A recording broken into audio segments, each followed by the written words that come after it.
Antes de abrir el turno de preguntas, voy a hacer un breve comentario. Hablando precisamente de algo que decía Dolores, hablaba de la conveniencia o no, de la efectividad o no de la intervención militar.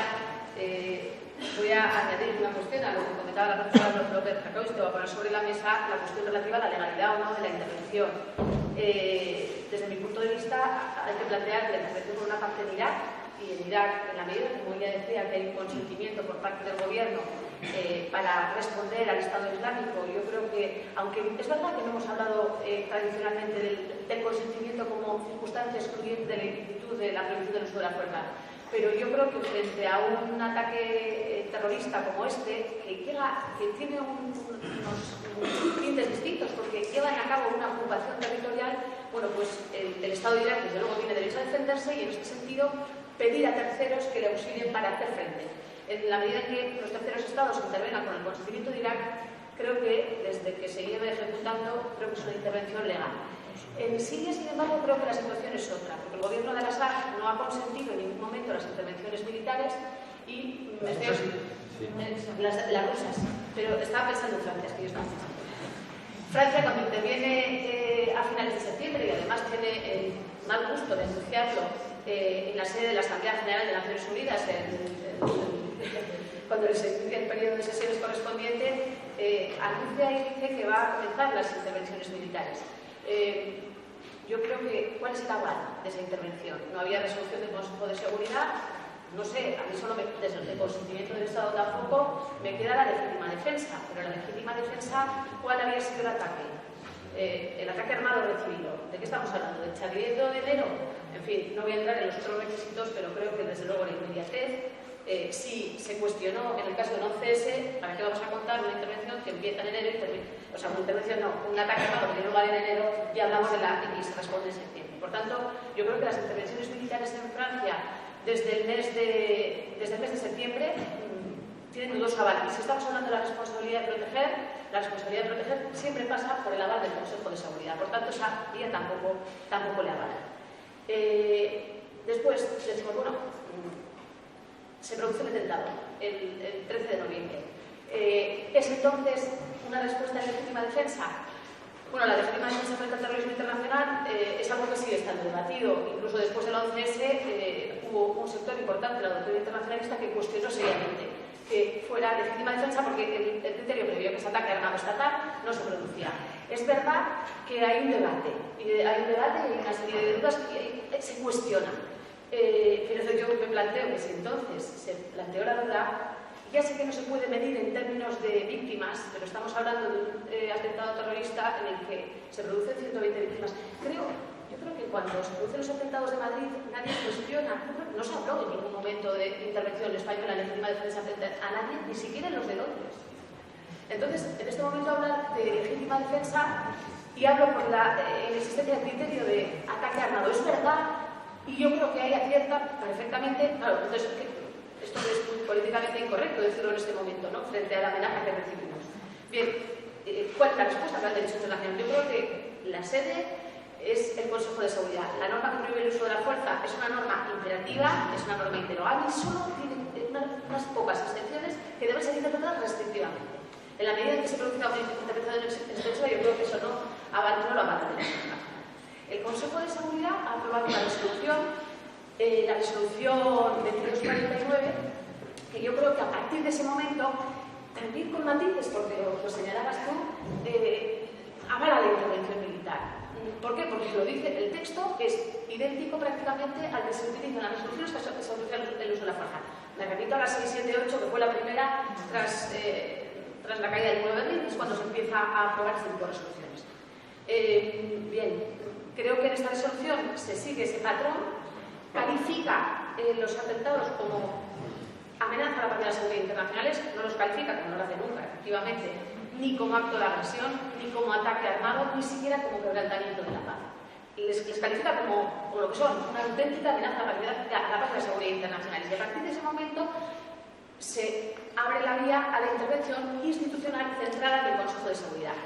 Y en este sentido es posible que desde el viernes una intervención militar además lo dice la resolución muy claramente, incluso territorialmente, lo limita al territorio controlado por Daesh, lo cual está muy bien porque así evitamos cosas como lo que hizo Estados Unidos en su momento, que dijo, literalmente, el presidente Bush decía, empezamos con Afganistán, después seguimos por Irak y a lo mejor seguimos luego con algún otro.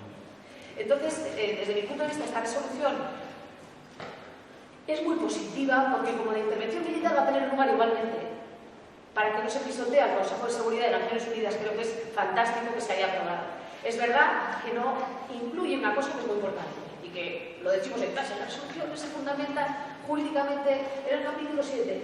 Bueno, pues no hay capítulo 7 aquí.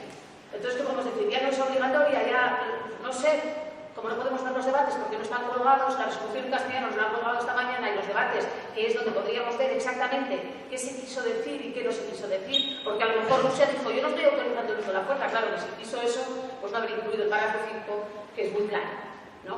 Entonces, bueno, yo creo que a partir de ese momento, desde mi punto de vista, la intervención militar está avalada, casi me relaja, porque así no estamos como siempre, que son intervenciones militares en muchas ocasiones prohibidas por el derecho internacional. En el caso de Irak, comparto con Dolores lo que comentaba antes, y sí es verdad que nos queda hay que no está mencionado el capítulo 7. Y a partir de ahora ya abrimos el turno de preguntas. Pues yo te cojo tu testigo, ¿no? Aquí no se oye la palabra militar, y dice, bueno, sí a la guerra. No. Pues no seré quien diga yo esas cosas.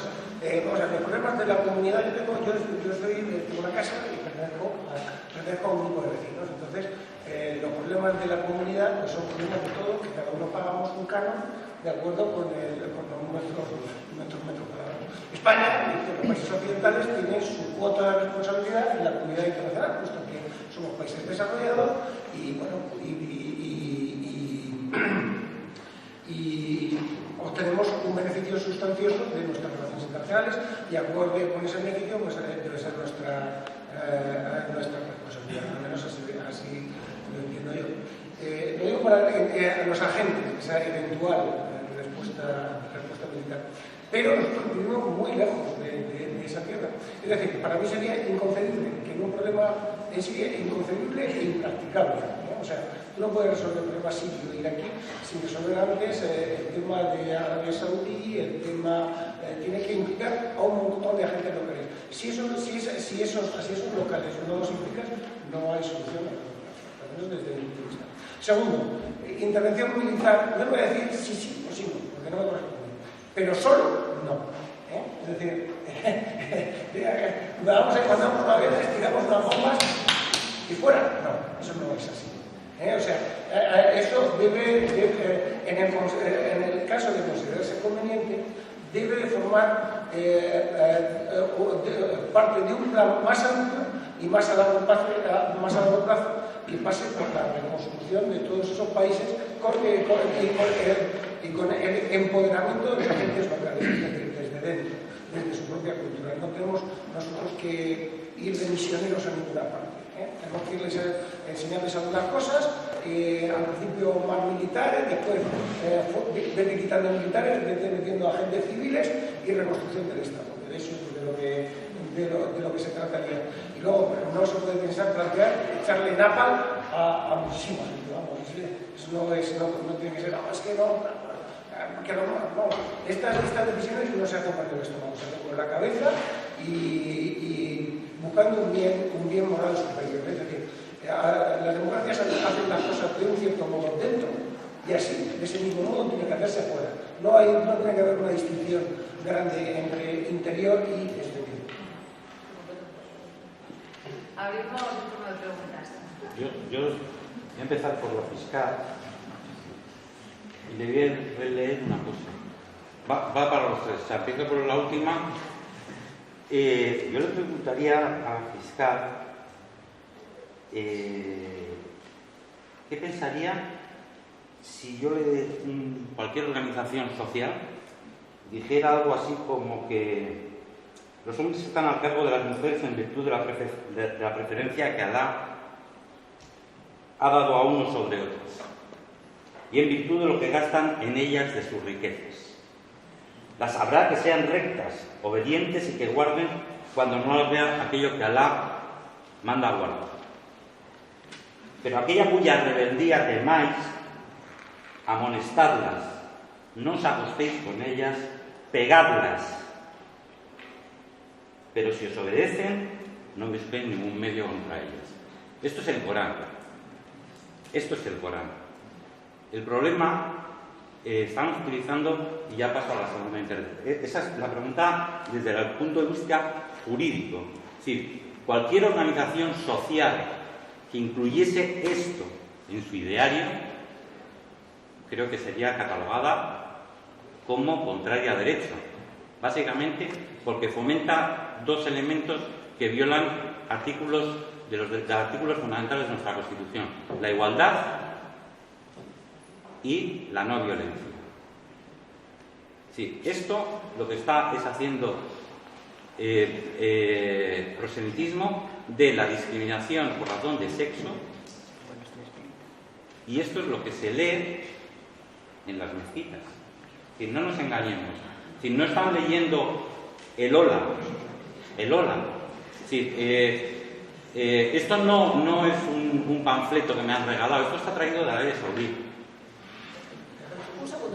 Sí, corta, ¿verdad? Mujeres, obedeced a vuestros maridos. San Pablo a los romanos. Sí. Eso es en todas las bodas. Vale. Al siguiente. Sí. Yo le estoy preguntando. Bien. Vale.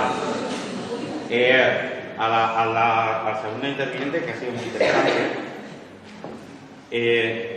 pregunta: ¿no estamos utilizando medios viejos para problemas nuevos? Es decir, poner puertas al campo en el tema de la financiación, cuando hoy tenemos lo que ocurría en París, tarjetas prepago que no se pueden controlar, cuando los flujos financieros, también por Fiscalía, pasan por la City de Londres y los brokers de Londres son los primeros que nos ocultan dónde van esos flujos y de dónde vienen. Es decir, creo que igual estamos utilizando métodos viejos para problemas nuevos, y en este caso ellos nos llevan a la delantera.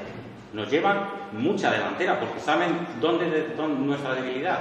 Si saben que nosotros reflexionamos mucho, pensamos mucho, que está muy bien, pero nos llevan a la delantera, nos ganan por la mano. Y el último, y eso se lo he planteado antes y lo planteo en el foro.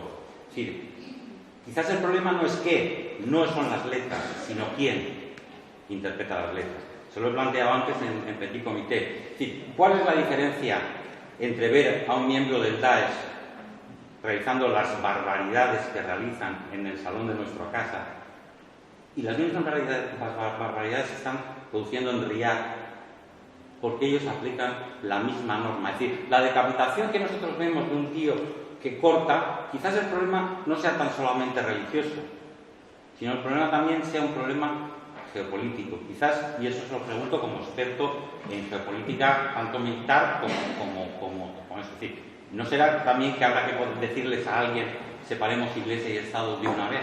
O sea, o religión y Estado de una vez. Gracias, y perdón. Vamos a intentar hacer muy rápido, para que pueda haber más intervenciones. muy rápido. En cuanto a los textos, Corán, Biblia, hay que contextualizarlos. O sea, básicamente, no podemos traerlos a presente y decir esto es lo que hay. No, es la interpretación, la contextualización, el aprendizaje y sobre todo quien lo enseña y quien lo explica. Por eso, para la segunda o la contestación a lo que ha dicho, por eso yo creo que la solución viene también por parte de los propios, del propio Islam. Un Islam moderado, un Islam, pero de dentro del Islam, no que sea una enseñanza cristiana o católica, sino del propio Islam. Un Islam que enseñe que hay otra interpretación de eso, porque hay que poner en tiempo los textos clásicos. Es una locura, evidentemente, si leemos eso a pie de la letra, evidentemente. Y si una institución hoy en día, a fecha de hoy, escribe eso, pues seguramente es criminal. Pero no la interpretación de unos textos que hay que irse al momento, al tiempo, y es lo que nosotros tenemos que tener la capacidad de decir, eso ahora no vale. Y quien lo tiene que interpretar y explicárselo a sus fieles, ya sea en una iglesia, en una sinagoga o en una mezquita, son los que tienen esa responsabilidad y son los que tienen credibilidad frente a sus siervos. No es el cristiano que viene a dar o el judío que viene a dar. No, yo creo que hay que contextualizarlos, hay que enseñarlos desde las propias religiones. Y voy a la tercera cosa en cuanto a esa pregunta. Una cosa que no he dicho y que estoy absolutamente de acuerdo, que tú hablabas de la educación es fundamental. A largo plazo, esto es un problema de educación.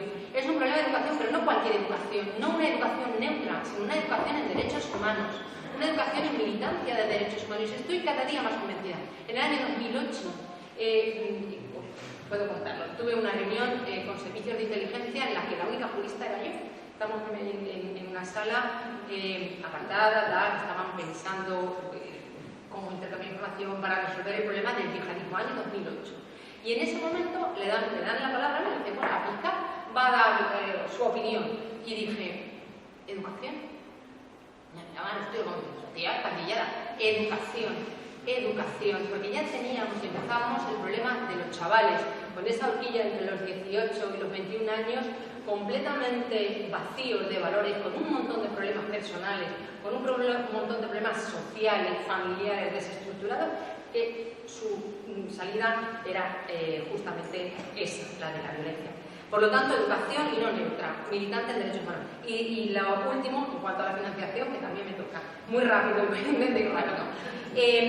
ver, estoy completamente de acuerdo. Estoy completamente de acuerdo en el que la financiación, hablando de la macrofinanciación, porque la autofinanciación y la microfinanciación es aparte y evidentemente hay una cosa que es la macrofinanciación, que es la que realmente nos tiene que preocupar.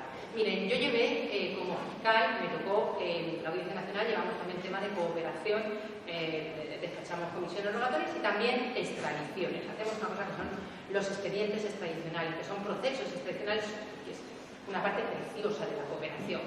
Tú tienes a alguien te lo pide y decides si hay que dárselo o si no hay que dárselo. Bueno, pues yo tuve el honor de desarrollar el tema Falciani, la extradición de Falciani en relación con HSBC.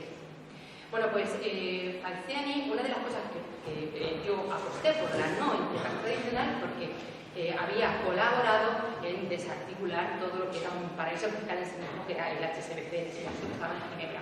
Una de las cosas que él denuncia es la metodología utilizada por el banco en materia, por ejemplo, de financiación. A partir de lo que él cuenta, fíjense lo que llegó a ocurrir. A partir de lo que él cuenta, el Senado norteamericano hizo una investigación y un informe sobre el HSBC y los flujos monetarios que llegaban a la financiación de organizaciones de la órbita de Al-Qaeda. Estamos hablando de Al-Qaeda en la península arábiga y Al-Qaeda en Yemen. Y lo pasó al Departamento de Estado norteamericano, el Departamento de Justicia norteamericano lo pasa al Condado de Nueva York y la Fiscalía acusa al banco HSBC por financiación de terrorismo. Llegan a un acuerdo económico con el banco, pero hubo un juez que dijo, mire, no me convence, o sea, aquí no vale con pagar, aquí hay que responder penalmente por el tema y todavía siguen con la investigación por delante. Pero es verdad que existe o que hace falta un compromiso global contra esto. No sé si el compromiso y el acuerdo para tirar bombas está o no está, pero desde luego el compromiso y la cooperación y el acuerdo global para cortar estos canales de financiación, absolutamente, estoy absolutamente de acuerdo con eso.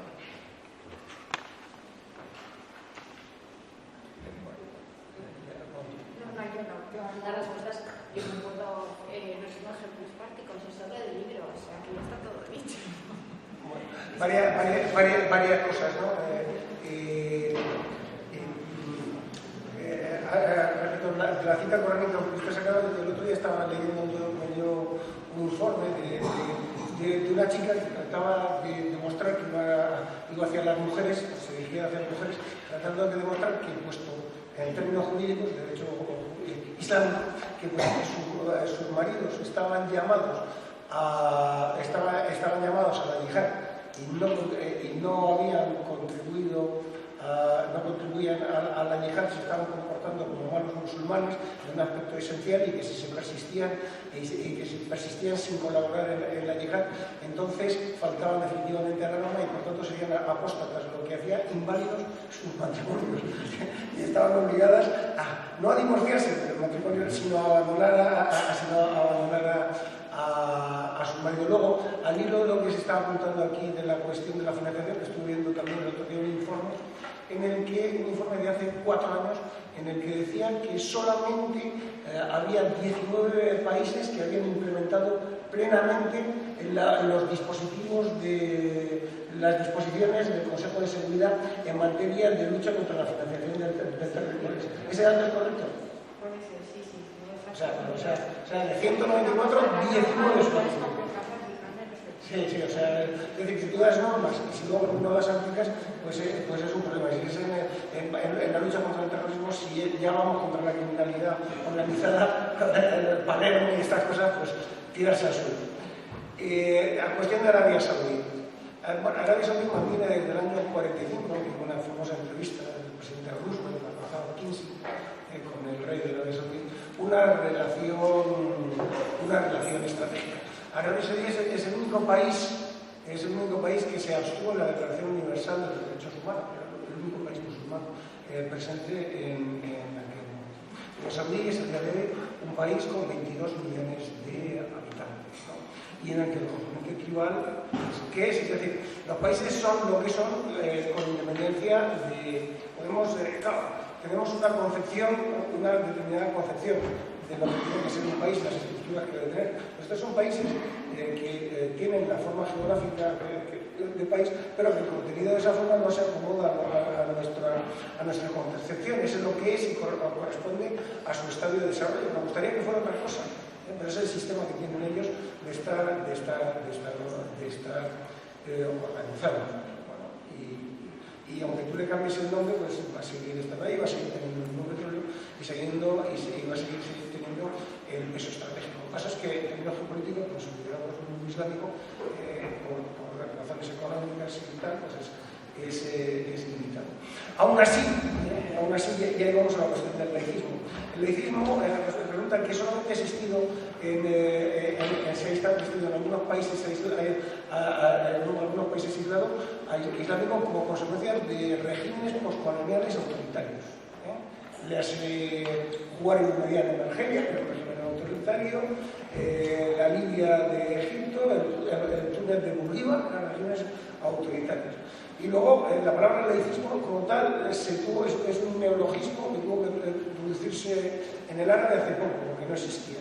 Y en cualquier caso, el laicismo sería quitar la religión, pero tendríamos el mismo problema, que serían los valores. Lo que les decía yo, en una discusión que tuve con un imán, que me decía que un profesor mío, que era un escudero, recientemente fallecido, a Bin Laden no procede sacar una farda o condenarlo, lo emitió el Takfir y le dije, pues Mansur lo hizo, me contestó, que es que Mansur tiene la cabeza como cristiano católico. Porque ya no estamos hablando de valores, ya no estamos hablando de religión, estamos hablando de mindset, de conformación mental. Entonces, claro, ¿qué es el laicismo? ¿Cuál sería el auténtico laicismo de un país musulmán? Para nosotros los valores cristianos son como el agua, están presentes, aunque son transparentes en su área, pero están. ¿Qué tipo de laicismo quiere usted en estos países? Preguntas. Hacemos preguntas cortas, vale, porque tenemos 15, 20 minutos, no tenemos más y hay muchas preguntas. Sí, no, entonces no es más, porque yo voy a hablar más. Vale, a ver. Sí, dos preguntas. Bueno, primero me gustaría comentar que se está hablando mucho del Islam y de lo árabe y como siempre nos estamos olvidando, sí de los judíos y sí sobre todo de los asirios, que nadie se acuerda de que viven más de 2000 años que viven en Arabia, en la península arábiga, no son árabes sino arameos, son cristianos y están siendo sometidos a un genocidio durante más de 100 años, o sea, desde el 14 prácticamente. Bien, y después de eso me gustaría comentar varias informaciones que he estado leyendo y que comentarían el problema de la financiación sobre el Daesh. Primero, el Daesh obtiene beneficios económicos del petróleo que vende. Al mismo nivel estamos viendo que el petróleo que vende, o sea, que el petróleo en general ha bajado de precio a raíz de que se vende en el mercado negro. Se está bajando a unos precios donde el único país que realmente podrá hacer frente a esos bajos precios del petróleo será Arabia Saudí, que es el mayor exportador de petróleo. Bien. Luego tenemos, por ejemplo, la cocaína que usan los combatientes del Daesh, que lo comentaba Paco Arcadio, que es el seudónimo de un voluntario que estuvo en Siria, y le decía sobre luego estaría Israel, que se publicó en la BBC hace poco que un capitán, un responsable del ejército ha sido captado en Irak con el ISIS y varios soldados del ISIS han sido captados en los asaltos de Golán, no se puede olvidar. Ese es que tiene Israel en los asaltos de Golán. Y por último también me gustaría comentar, también se dice que se nutre de organizaciones sin ánimo de lucro de países como Qatar, de Dubái. Creo que nos olvidamos de que uno de los mayores financiadores, según se comenta, que ha sido Qatar Foundation, ha patrocinado a Barça, pagando 20 millones. Y su vicepresidente, en una entrevista en Salvados, no pudo negar que no tenía conexiones con el yihadismo. Entonces, realmente no somos nosotros los que estamos permitiendo que se cree eso. Y sobre estas cosas oscuras, sí, quería solo hacer una pequeña pregunta así de curiosidad. Si tanto confiamos en el Estado de Derecho, el mayor yihadista con información sobre lo occidental es el creador de Al-Qaeda, Osama Bin Laden. ¿Por qué no fue juzgado en un tribunal? La ejecución en todas las guerras, obviamente. Porque todavía sabían. Mira, pues empezando un poco por el final solamente en cuanto a esto, yo creo, y es lo, ojalá Osama Bin Laden hubiera podido ser arrestado y llevado ante la justicia. Hubiera sido la respuesta, uno, para las víctimas, mejor posible encontrar ahí al autor, si es que así se lo hubiera considerado, de los atentados. Dos, un mensaje para su propia gente. Hubiera sido demoledor encontrarle sentado en el banquillo y siendo juzgado. Y hubiera sido para la civilización, para todos nosotros, un espaldarazo. O sea, eso sí que hubiera valido la pena y no un poco el espectáculo que nos enseñaron en relación a, pues un poco como pasó en el caso Libia, cuando Gaddafi conseguimos una investigación muy complicada, muy compleja, al final una orden de detención y ojalá hubiéramos podido ver, luego su asesinato, ojalá hubiéramos podido ver a Gaddafi sentado, porque hubiera sido validar la actuación de la CPI, de la Corte Penal Internacional, que de esta forma que tampoco, como les he dicho, vivimos a Saddam Hussein, sí, pero también lo que vimos, pero también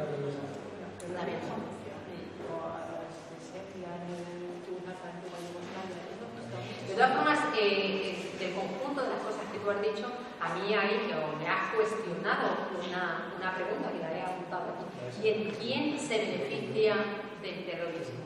O sea, ¿qué aspectos tiene el terrorismo de beneficio? No solamente para los propios terroristas en cuanto a una posición de poder, que es lo que buscan. O sea, al final es puro poder, sino también que otros intereses económicos, no digo que provoquen el terrorismo, pero que sí se benefician de ese terrorismo. Y luego, una cosa que has dicho, que me parece muy importante, se nos olvida, por ejemplo, que hay una organización como es Boko Haram, que es una organización que además de cometer o realizar acciones terroristas, comete crímenes contra la humanidad y están ahí. Bueno, pues decir que en la Unión Internacional llevamos una investigación por Boko Haram como delito conexo, terrorismo, crímenes contra la humanidad, que ha sido muy difícil, que está ahí, que seguramente no lleguemos, o va a ser muy difícil llegar al final, pero hay una cosa que también, o para lo que también la justicia sirve, que no solamente es para sentar en el banquillo, sino para denunciar situaciones y concienciar a la gente de que eso no puede ocurrir, y está ocurriendo. Más preguntas. Sí, se ha dicho que la Unión Europea está estudiando establecer varias medidas contra el terrorismo y una de ellas es, sobre todo, la principal, que es garantizar la seguridad de los ciudadanos europeos, y para eso está el cierre de las fronteras. Pero mi pregunta es si esa medida realmente es eficaz, porque ¿cómo delimitar esa línea difusa o ese choque entre preservar uno de los derechos de la Unión Europea, que es la solidaridad, ¿no?, la asistencia humanitaria, y garantizar esa seguridad, porque claro, si se cierran las fronteras es muy fácil, ya no entran posibles yihadistas, pero claro, nos olvidamos de las familias y de todos esos refugiados que huyen precisamente de la guerra. No, ese es el problema y el dilema que se podría sintetizar en un dilema de dos: libertad o seguridad, efectivamente.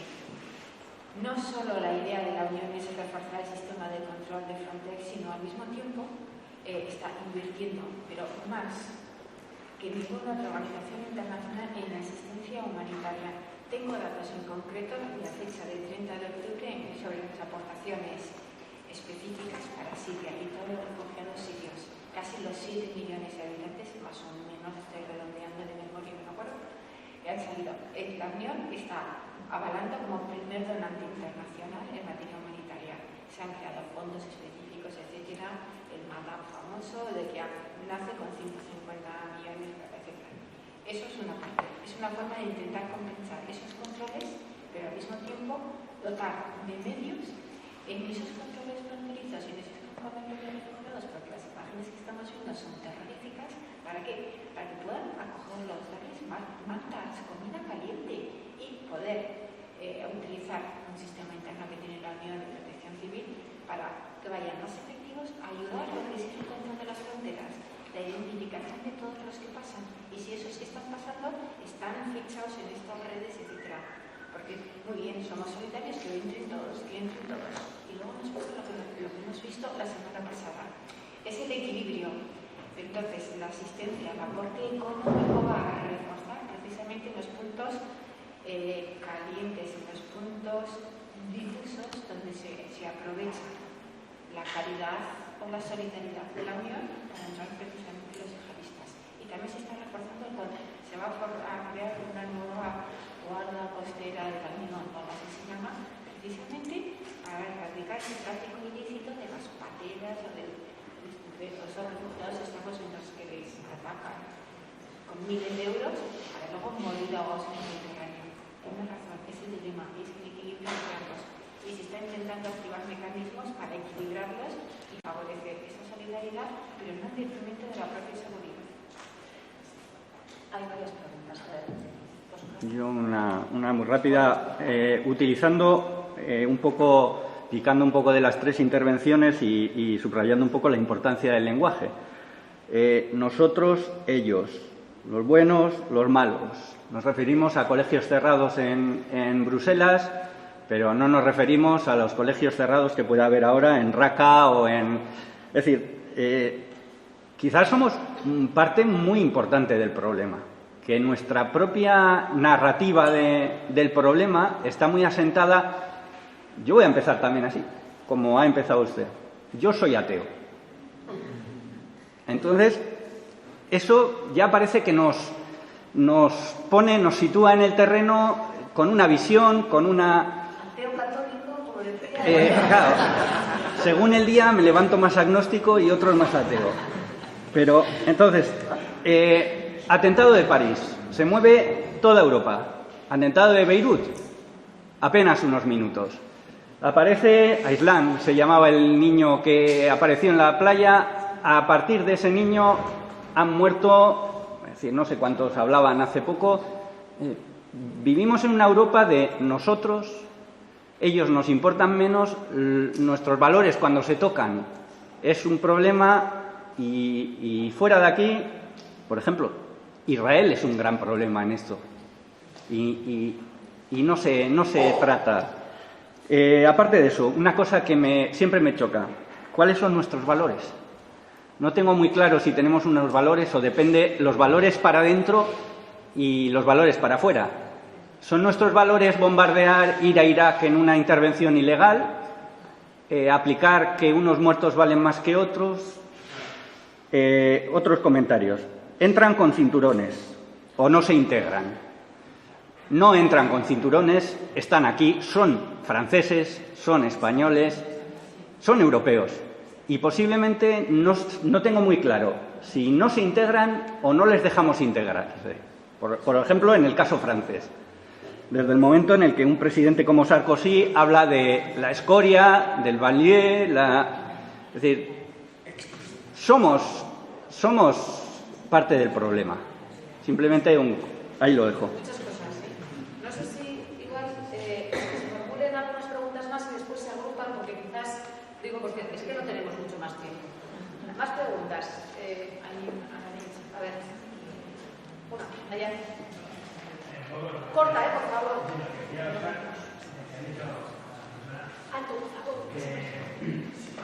El problema de dejar pasar a todos los asociados, bueno, en realidad, los asociados precisamente escapan de eso, y precisamente los autores de la nación de París no eran asociados, sino nacidos en París, y Pablo porque es blanco o cualquier raza. Y para salir, lo poco que se ha importado en estos años, la gente que viene de fuera, ¿no?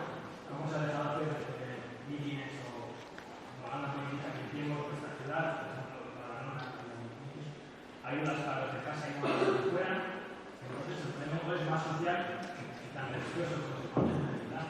Y es muy significativo que después de París, Hollande, en vez de decidir reconstruir los banlieues, intentar que la gente se quedara en nuestra sociedad, intentar buscar la paz, lo único que hace es bombardear los pueblos, posiblemente los abuelos, los hijos de París, intentando mejorar otra vida mejor.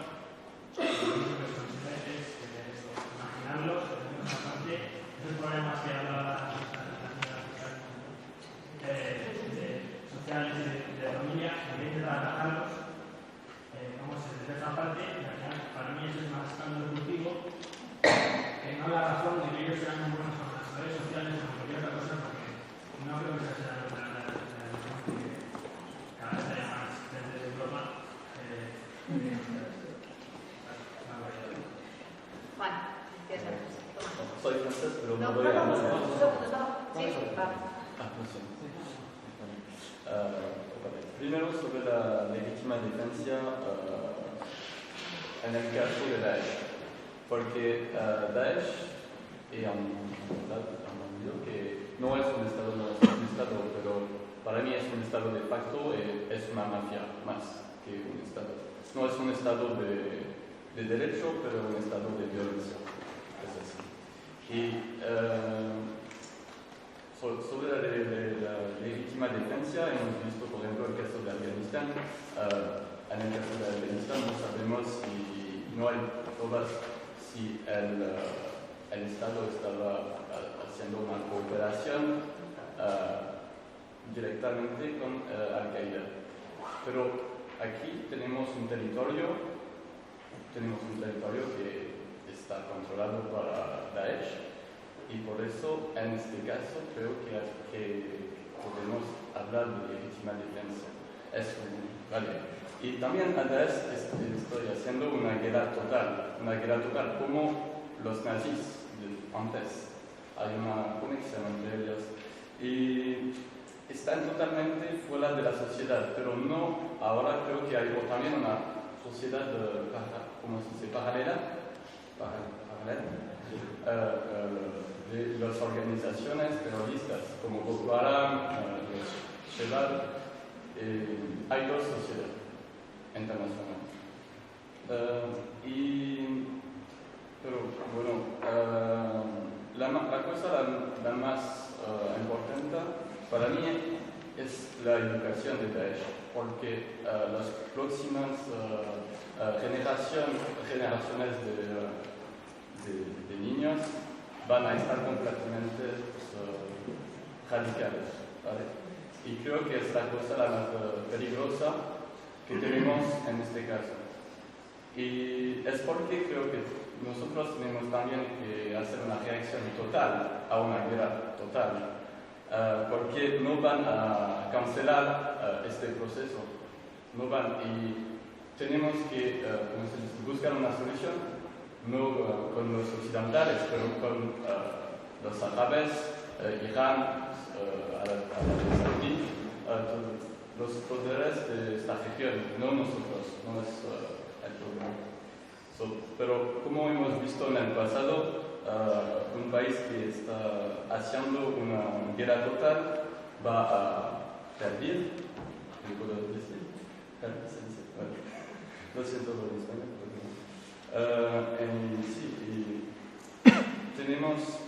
en mi experiencia creo que todavía la odia va a perder. La odio, gracias. El odio va a perder. Tenemos que luchar con el amor, pero también que tenemos que luchar con las armadas en este caso, porque no hay amor en este estado. Es el estado del odio. No, yo en realidad lo que quería decir es que, bueno, tengo mis dudas, mis serias dudas de que esta resolución la utiliza el uso de la fuerza. Yo creo que no lo utiliza, pero bueno, en cualquier caso sí puede ser la fuerza para que más adelante lo autorice. Pero yo creo que es bueno también saber que todas las intervenciones previas han sido violando el derecho internacional. La de Francia, la de Rusia, no tienen ninguna autorización del Consejo de Seguridad, y yo creo que también la de Estados Unidos en Irak, porque aunque porque yo entiendo que una circunstancia que sube de licitud en un caso puede justificar una violación de una norma de derecho operativo, que es el uso de la fuerza. Es decir, si el Consejo de Seguridad, que es el único que puede decidir la utilización de la fuerza, no la autoriza, Irak no puede pedir a otro Estado que utilice la fuerza en su territorio, porque está violando una norma de derecho operativo, está violando la prohibición del uso de la fuerza. En mi opinión.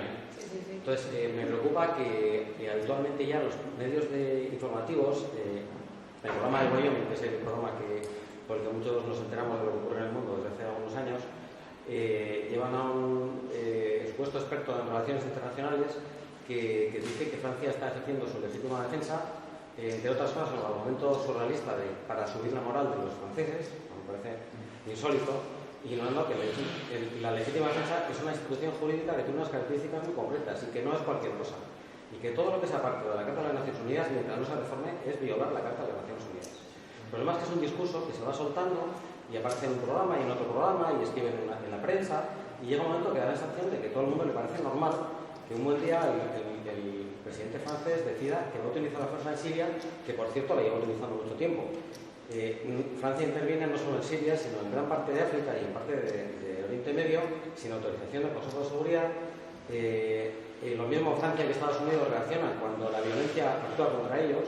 Hay que recordar lo que hizo Estados Unidos con el 11 de septiembre, pero es que Francia, en la época dura de ETA, era el refugio de los etaras. O sea, en los años 80, donde cada día mataban a una o dos personas aquí, los terroristas pasaban a Francia y pasaban tan tranquilos. Hasta que un buen día atacaron a la policía francesa y Francia dijo: hasta aquí hemos llegado. Entonces, ya está bien también de esa hipocresía. Ahora de repente todos somos franceses, pues yo, mi amigo es francés, pero yo no soy francés, ni tengo ningún interés en ser francés, aunque me caiga muy bien a todos los franceses. No, quiero decir que es que realmente me indigna muchas veces porque es un discurso que va calando, parece que es normal, porque ya hasta el de Wyoming, que yo tengo otra opinión de él, de repente se lleva un señor que dice sí, está ejerciendo la legítima defensa porque además sirve para levantar la moral de los franceses. Hombre, ¿qué es esto? Para levantar la moral vamos a... Ya. Vale. Ahí atrás. Venga, una última, cortita, es que no tenemos tiempo. Entonces, como habéis preguntado, habrá que contestar. Mis cuestiones de centro sobre todo es el verdadero origen de todo este conflicto no es en realidad la imposición de nuestros valores occidentales a otras sociedades que tienen otros valores completamente distintos, y si estos futuros conflictos cómo se van a resolver, puesto que el verdadero conflicto ya no es la adquisición de un territorio o la guerra entre dos ejércitos, sino que es el conflicto entre dos valores completamente distintos, cómo vamos a imponer a esas sociedades y cómo van a responder, cómo van a proceder. Vale, y aquí la última que lleva rato de día, y ya no hay más para poder... mucho más simple. Yo simplemente creo que somos bastante completas a la hora de hablar de que estamos siendo sacados, nos están intentando subyugar, van a entrar en nuestro país para que nosotros seamos como son ellos. Se nos olvida que siglos atrás Francia estuvo en Siria, se aprovechó de todos los recursos hasta que la dejó más o menos en la ruina, se marchó, la dejó después en manos de países, de gobiernos totalitaristas, y ahora se sienten totalmente dolidos de lo que les está pasando. No lo estoy diciendo ni intento justificar lo que pasa, pero sí que estamos olvidando que hemos sido colonizadores, nos hemos aprovechado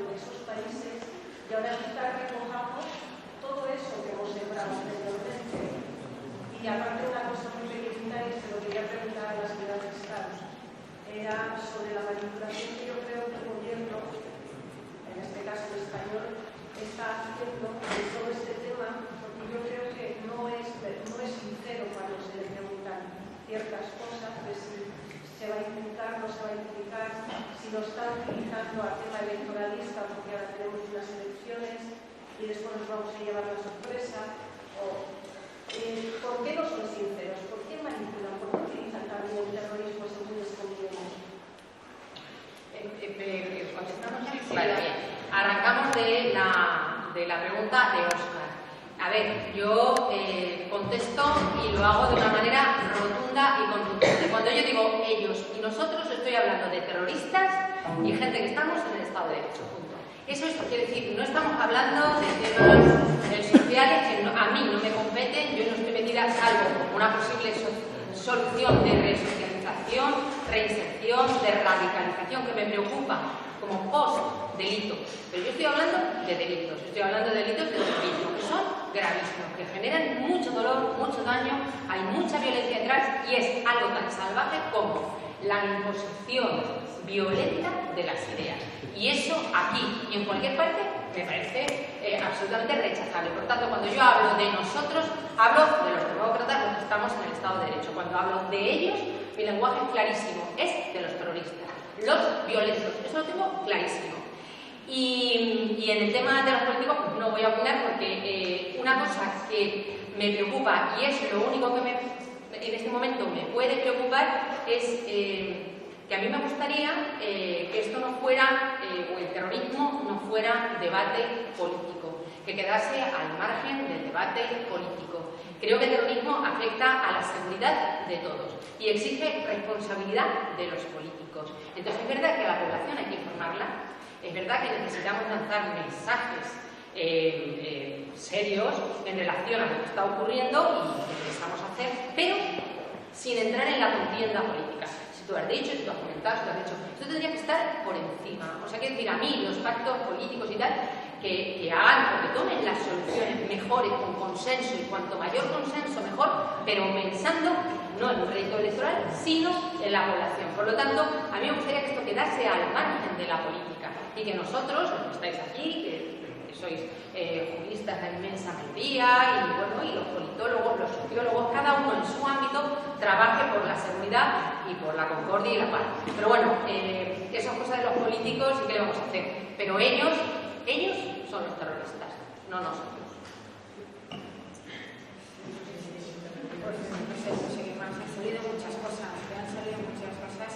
y yo insisto en los comentarios que te acompañaban y también el artículo de Óscar.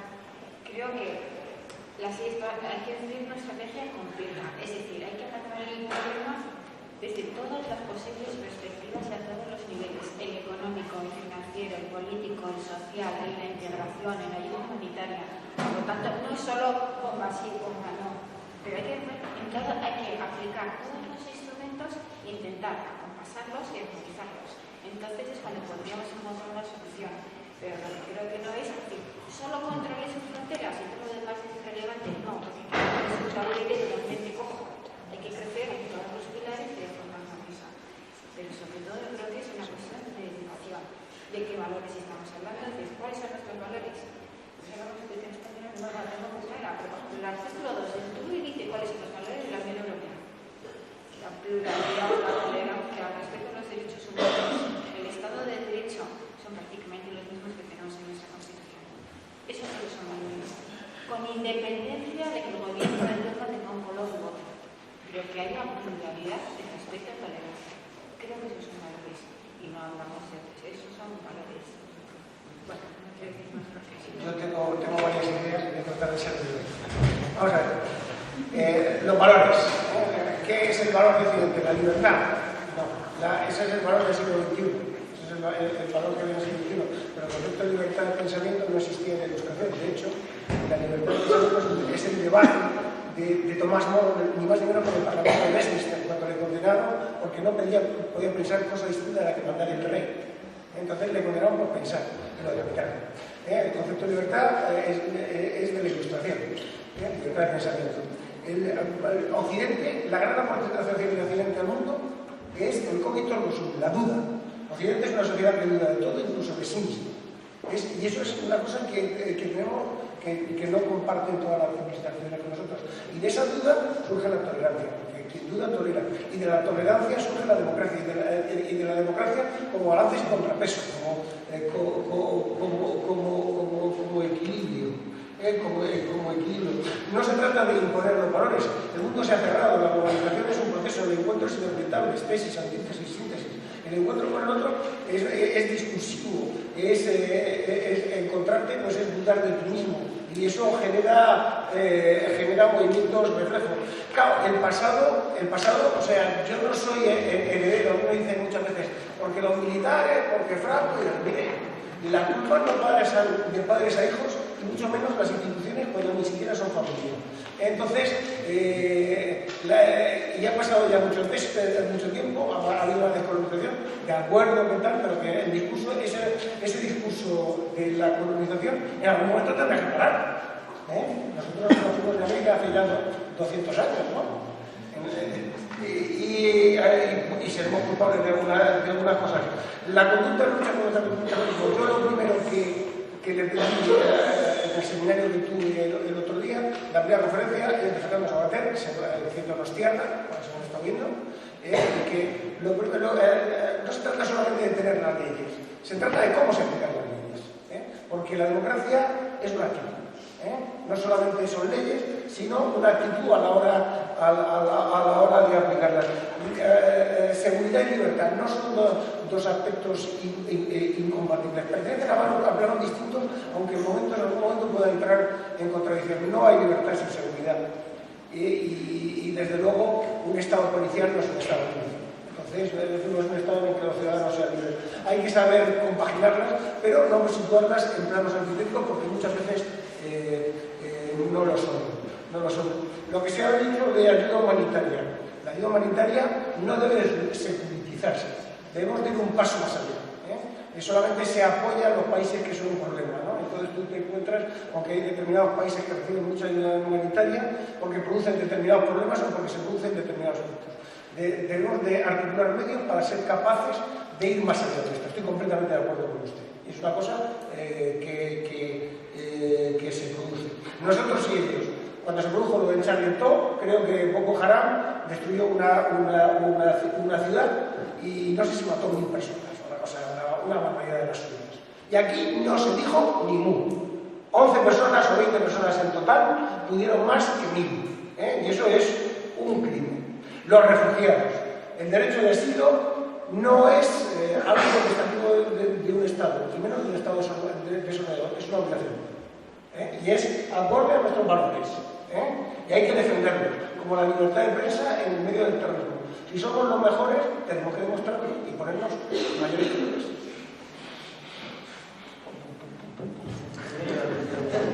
La guerra. La guerra es, como decía Guzmán, es una actividad del espíritu. Está en la cabeza de los hombres.